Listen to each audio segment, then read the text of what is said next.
Mr. Chair. Ako po si Bryce Erickson Hernandez, dating Assistant District Engineer ng Bulacan 1st District Engineering Office. Ako po ay na-contempt kahapon sa Senate Blue Ribbon Committee. Habang ako po ay nakadetain, nakapag-isip po ako at nagdesisyon na maglabas ng ilang nalalaman ko sa flood control project base po sa aking natatandaan sa ngayon. Tama po si Senator Lacson na ang mga engineers ng DPWH ay tila naging legman o bagman na lang. Kung tatanungin niyo po ako kung sino o kanino kami naging bagman, sasagutin ko na po ngayon.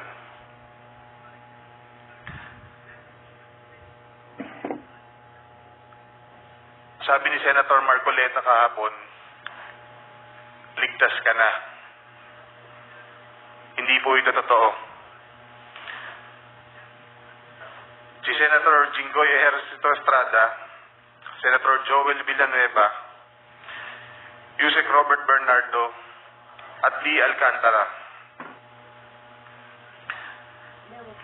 Si Senator Jinggoy po ay nagbaba ng 355 million ngayong 2025 sa mga ilang projects sa Bulacan.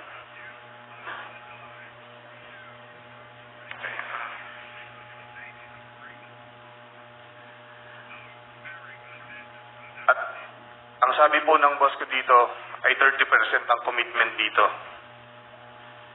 Ang mga projects po na to ay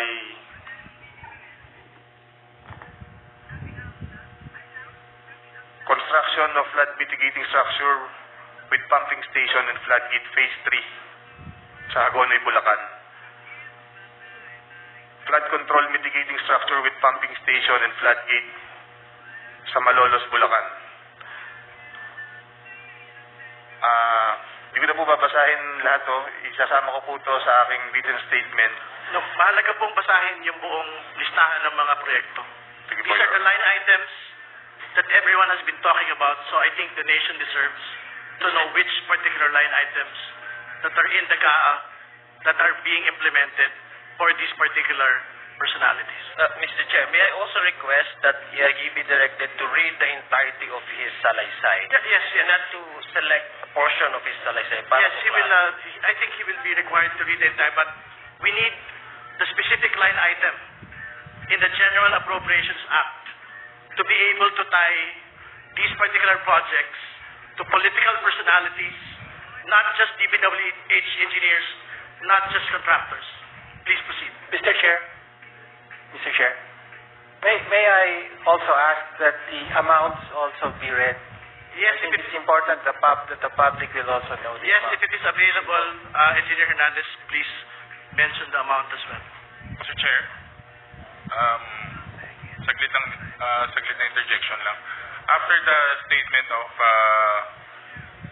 Sir Bryce, may we have the copy of his statement para po makapagtanong din yung mga members based on his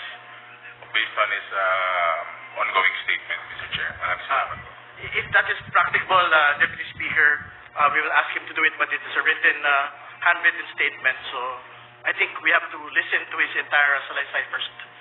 Please proceed with the line items, please.